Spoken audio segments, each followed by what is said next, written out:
ஏற்றுக்கொள்வதற்கு முன்பாக நீங்கள் வணங்கின தெய்வத்து மேலே ரொம்ப பக்தியாக இந்த தீப்பத்தியெல்லாம் எடுக்கிறது, இந்த நடந்து போகிறது, ரொம்ப தூரம் நடந்து போகிறது, இந்த மாதிரியெல்லாம் நீங்கள் அழகு குத்துறது, இந்த மாதிரி அநேக காரியங்களை நீங்கள் செய்திருக்கலாம்.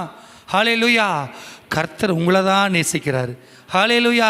நீங்கள் எப்படிப்பட்ட தெய்வத்துக்காக நீங்கள் செய்திருந்தாலும் அவர் அதெல்லாம் பார்க்க மாட்டார். ஹல்லேலூயா. என்னை வணங்கலைன்னெல்லாம் அவருக்கு அப்போ கவலை கிடையாது. நீ பக்தியாக இருக்க தெரியுமா, அதுதான் அவருக்கு முக்கியம். ஹல்லேலூயா. ஹல்லேலூயா.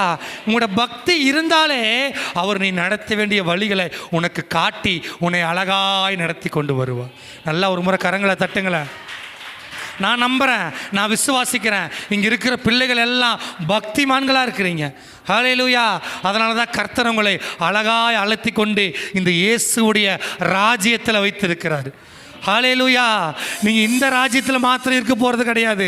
உங்களோட பக்தி அதிகமாக அதிகமாக பரலோக ராஜ்யத்தில் உங்களுக்கு ஒரு நிரந்தரமான வீடு.